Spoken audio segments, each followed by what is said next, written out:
Trends, Friends, and Fatal Ends was created to raise awareness of potential hazards facing the youth in our community. This program includes images of a graphic nature which may not be suitable for younger viewers. Viewer discretion is advised.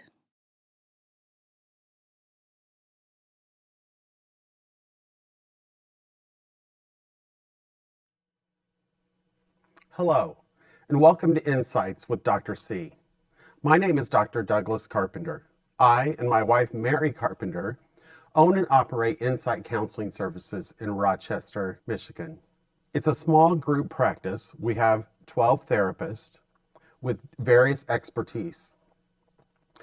Today, we're going to be talking about a program or a topic that's very dear to my heart. It's all about risky behavior in youth.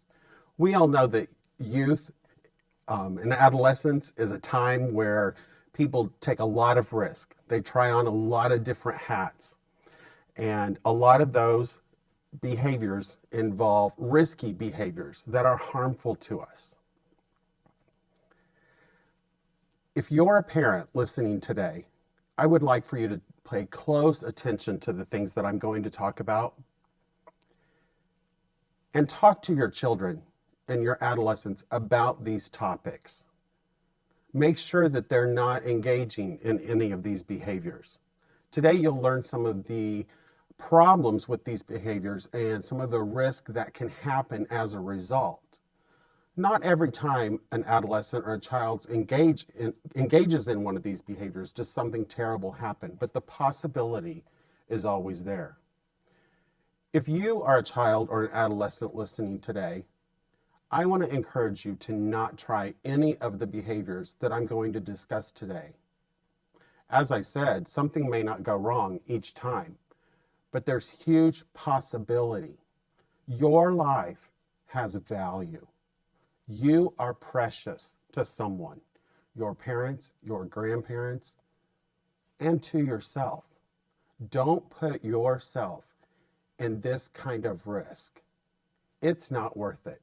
You have a beautiful life ahead of yourself. And remember that you have worth and value. And your life is not worth taking significant risks with. So today we're going to get started on the presentation. Our presentation today is called Trends, Friends, and Fatal Ends. So naturally, trends look at how information or behaviors progress through time, and we track those. Friends, hopefully we all have friends. Unfortunately, at times, friends can influence in negative ways. We can also look at that as, or hear that called peer pressure. Sometimes our peers can pressure us into doing things that maybe we normally wouldn't do on our own. And then unfortunately, some behaviors lead to fatal ends. Fatal ends are death. So there are many problems that are associated before death, but many of the things I will talk about today can result in death. So here we have trends, our friends, and unfortunately, our fatal ends. So let's begin by talking about the different types of decisions. We have calculated versus impulsive risks. Calculated risk are things that we think about, like buying a house, buying a car. You put a lot of thought, a lot of research into those decisions. Those are calculated risk. You want to make calculated risk. You want to have good decision-making skills and good problem-solving skills in your life. So, an accurate definition, a calculated risk is one that is thought out in advance. It's logical and balanced, with little chance for harm or negative repercussions. Now, on the flip side of a calculated risk is an impulsive risk. You can see, we have some pictures of gambling here, maybe playing poker. You take risk when you play these games, hopefully just for fun. Some people have problems in these areas if you go to the casino or you're online gambling and you do it to the point where you get yourself in some kind of financial hardship. So an impulsive risk is taken in the moment. You don't put a lot of thought into it. You jump into it without thinking. You roll the dice. You put all your money in. Okay? These are often irrational and have a strong correlation with negative outcomes. So the risks that we're going to be talking about today are the impulsive risks, the risks that adolescents don't put a lot of thought into. They're with a group of kids, they're having fun, they just decide on impulse to engage in the behavior. Some of these seem somewhat harmless, but they're still destructive and problematic. One of these is called gallon smashing. As you can see in the picture, we have a young man who's running through a grocery store and appears to be grabbing a gallon of milk and throwing it onto the ground. Many teens will do this in the late evening, on the weekends. They'll run through a grocery store, grab fruit punch or milk, and smash the gallon onto the floor, and then run out, creating a mess. However, there are other ways that people have done this as well. And that is by grabbing a gallon of something, smashing it, then making yourself appear as if you have fallen from a jug that you dropped or fell off the shelf. People come running to your aid, get up. It's kind of a joke. Some people could then use this to try to get insurance money from the grocery store. This is a very problematic, immature behavior. You know, we have grocery stores to provide things for our needs, not to destroy. So even though you can't get harmed significantly unless you do actually fall, there's not a big risk here, but there's a big risk legally. You can get yourself in trouble with the law. The grocery store is probably going to call the police, and then you're going to end up in trouble. And that's not what you want for yourself. That's not the kind of reputation as a young person you would like to have. So let's stay away from gallon smashing. This next one is very dangerous. If you look on the internet, you will find thousands of pictures of people planking. Planking is a behavior where you hold your arms and legs extremely stiff to the side of your body, as straight as possible as you can get it. So the rules are very simple. You must lie down face down, palms flat against your sides with your feet together and pointing at the floor. Points are awarded for an original location and for the number of spectators and participants involved. If you look at some of the pictures on the screen, you will see that this man is apparently on top of a church sign. This gentleman looks to be 3 to 4 stories in the air and is on a glass railing that appears to be on a balcony, planking. And then some people can do something as simple as just finding 2 objects in your yard to attempt to plank between. Then the game is to take a picture of yourself, post it on the internet for other people to view or to see, and then there's some kind of point system, basically based on how dangerous the behavior is. Also on the internet, you will find multiple people who have died from doing this. This is a very risky behavior. There's one man from Australia that did this similar risky behavior on a balcony 7 stories up and fell to his death. You also have the risk of significant head injury if you fall or come off out of the pose and hit your head. This is a risky behavior that there's no reason to engage in. You know, planking originated as an exercise, and it's fine as an exercise to increase your core strength. But this is not what's going on here. This is taking for risk purposes, and we want to stay away from that. Remember, your life has value. This is also a very scary one. It goes by a couple of different names. The first name is the Salt and Ice Challenge. Another name that you might hear is the Fire and Ice Challenge. What happens here is an individual pours salt on their skin.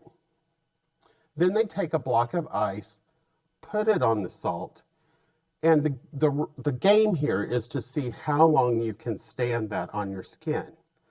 And what happens, the ice mixes with the salt and begins to burn the skin. And it starts to become very painful. So then people see how long they can stand the burn and the pain. Usually this is done with a group of kids, a group of teens trying to have fun, seeing who's the most manly.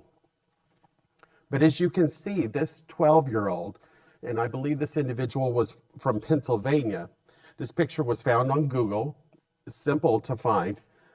This little boy, 12 years old, had third-degree burns on his back from engaging in this behavior. Now, I don't care where on your body that you get third-degree burns, it is going to be extremely painful for you. And this is going to leave significant scarring that you're going to have for the rest of your life. This behavior, this type of fun, is not worth the risk involved. Don't take impulsive risk that your friends may throw out there. Parents, I would suggest that you pull some of these pictures up on the internet and show them to your children. I know that's what I did with my children. I pulled these shots up on the internet. I said, hey, look at this. And of course I got the reaction, oh, Dad, that's gross. That's nasty. What's that from?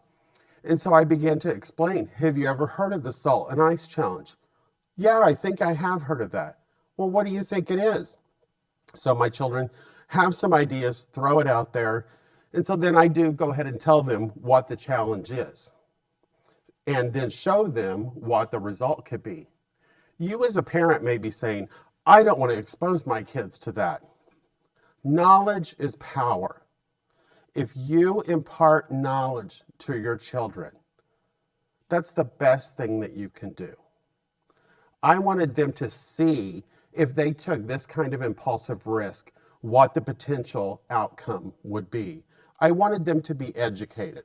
I want my kids to be leaders in the groups that they're involved in and the friends that they're with, to say, no, let's not do this behavior. This isn't a good idea. Do you know what this can result in? Let me pull up some pictures on Google and show you what can happen if you engage in this. Very risky, very painful. Next, this is extremely dangerous. Difficult for me to understand why someone would choose to do this. There was a trend recently about lighting yourself on fire. Why would someone want to do this? They take lighter fluid or some kind of other gasoline, some kind of fluid that's flammable, and they put it on their skin or their clothing. Then they light it on fire. The role of this is to have an adrenaline rush. And the game is to see how quickly can I extinguish the fire when it begins on my clothing. And I need to extinguish it before it reaches my skin. And this is allegedly supposed to be funny, that we, or the person who does this, can put out the fire, everybody laughs, oh, that was a close call, I didn't get burned. But there are many, many pictures on the internet of kids who are getting hurt. This girl has a lot of exposed skin, as does this boy, as this boy is pouring it on his skin versus clothing. This is extremely dangerous. This can lead to lifelong scars and lifelong physical problems for you. Remember, again, your life is of value. Treat your life carefully. Treat your life with respect. Don't engage in permanent scars, permanent behaviors that are only permanent scars on your body. You only get one body and you have to live with it for the rest of your life. This one is called Vining Smack Cam. Now, there's not anything that I found on the internet that's terribly dangerous about this, other than it is hurtful to the person that you do it to. It can also be humiliating. Many kids will take shaving cream or even baby powder. I saw one video where they used Gold Bond powder. The problem was when they walked up and filled their hand and smacked it to the unsuspecting other teenager, the Gold Bond got in their eye. That's medicated powder. That burnt, that hurt that young boy. So you can see in the video or the picture here, this man made a fake hand that he is then filling shaving cream or whipped cream or some other substance and then using it to smack the unsuspecting person. Okay. I would encourage you to have respect for yourself and for your friends. Think about the golden rule.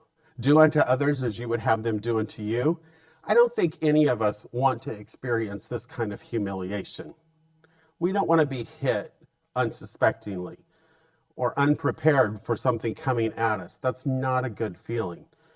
Also, I don't think any of us want shaving cream, whipped cream, Gold Bond, baby powder thrown on us. So be respectful of one another and don't engage in this kind of behavior. Parents, if you see your teens engaging in this kind of behavior, educate them a little bit about how does the other person feel when you engage in that kind of behavior. This is a form of bullying. We don't condone bullying in our house. I would encourage each home in our viewing audience today to come up with a mission statement for your home. Something to the effect of that we are going to have mutual loving respect for one another. And then go over that at mealtime or whenever the family is all together. That way you all can have an atmosphere in your home that's loving, respectful toward one another. These kinds of behaviors do not promote that. This is also a very scary one. Seems pretty crazy to me. Condom snorting. So individuals, this girl especially, I don't know her name, but on the internet, especially on YouTube, you can find multiple videos of this girl performing all of these challenges. So she's somewhat of a kind of internet YouTube sensation because she does these challenges. There's also adults. There's a lady named Glozell. Some of you may have seen her videos or heard of her, who also does all of these challenges. And she is a grown adult. Now, what happens here is the individual takes the condom, snorts it up their nose, and tries to get it to come out of their mouth. If I showed you a diagram of the human body, you would see that as you snort something up your nose and it comes down the back of your throat, it can go into your mouth, it can go into your esophagus, it can go into your trachea. There's no guarantee that when you snort something up your nose, exactly where it's going to come out at. This is a great risk. This is latex. This can get caught in any one of those areas where it could go. Your mouth, your trachea, your esophagus. You are in danger of suffocating if you're engaging in this kind of behavior. Not only would I not want a condom in my mouth, I sure would want to die from having a condom in my mouth and choking in that manner. So do not engage in this risky behavior. And another thing I'd like to point out is look how young some of the teens in these photographs are.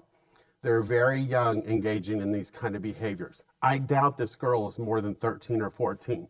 This boy doesn't look any more than 9 or 10 to me, maybe 11, but it's still extremely dangerous. And here we have an older teen. Eyeball licking. This seems very bizarre.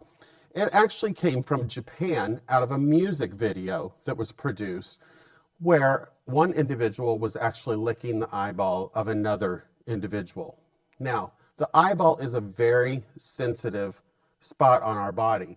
There's a lot of innervation, a lot of nerve endings there. So unfortunately, this is reported that it can feel pleasurable, but think about the bacteria that's in your mouth, and then you're touching that bacteria onto someone's eye. It can lead to conjunctivitis. It can lead to all kinds of eye infections, staph infections. It's not sanitary. It's not a good idea. As you can see, this individual has an abscess in their eye from this behavior. The cinnamon challenge. This is very popular. Most of you have probably heard of this. The goal is to take cinnamon powder, put it in a spoon, try to ingest it. When the person inhales, because it's such a fine powder and it's so dry, it immediately causes the throat to constrict. They then choke, blowing the cinnamon powder into a cloud. The bigger the cloud you make, the more fun it's supposed to be, or the more points that you get. There are numerous problems with this. When you're inhaling a substance, it's very different than a gas, say when you're smoking. This is actually granules. It's a substance. It can get in your lungs. It can very easily cause a severe asthma attack if you have asthma because the powder is so dry. We all know that you can die from asthma attacks. If you get particles like this in your lungs, you can also develop pneumonia. Pneumonia can be life-threatening as well. Also, the granules can actually cause the lung to collapse as well, which is a painful procedure, and you would have to immediately be rushed to the hospital and get medical care for that. So this is not just a simple dare. It's not a simple risky behavior. It's actually very concerning, has a lot of health risk.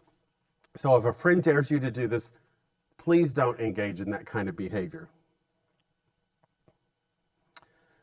We've all heard of this recently, Kylie Jenner and the lip challenge. So the idea here is to get full plump lips. And in doing so, you take a shot glass or some kind of round cylinder, place it over your lips, and then begin to suck, trying to pull blood and swelling into the lips to make them more full. This is supposed to be attractive. However, as you can see here, boys and girls are engaging in the behavior. If you do this too long, this young man split his lips open, as you can see. Can you imagine how painful this must be? I would say that there's a possibility that this boy is going to require medical attention with stitching to repair his lip. This will probably leave scarring for the rest of his life. I don't think having full plump lips to that degree is worth this kind of potential trauma. So let's stay away from these kind of behaviors. Gallon challenges. These individuals died from this behavior. You can end up with something called,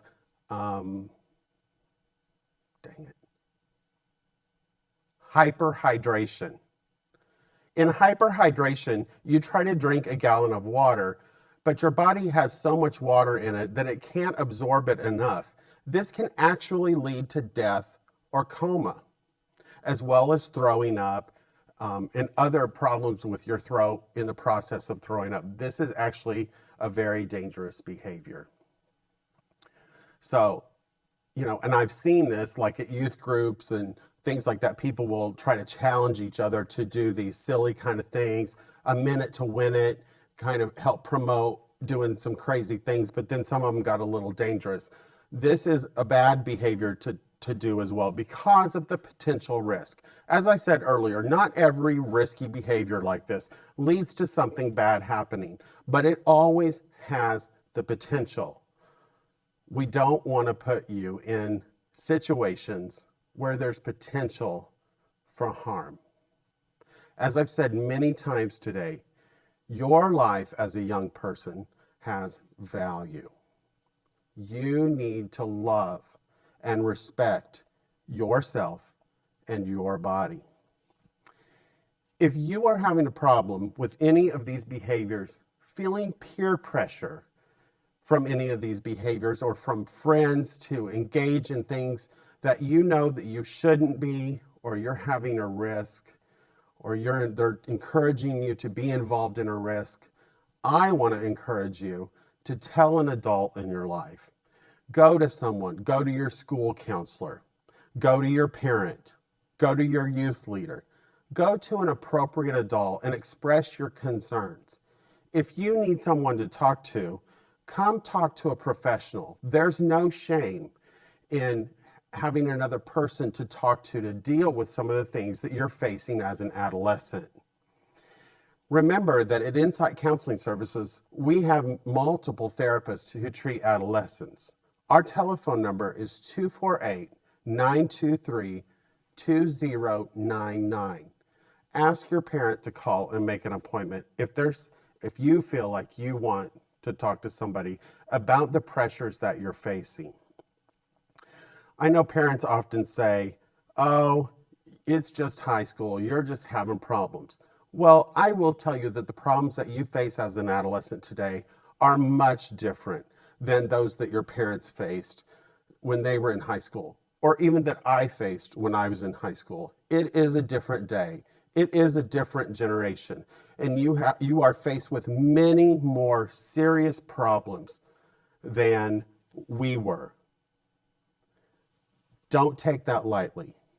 Don't put yourself in jeopardy. Respect yourself. Love yourself. And until next time, live well.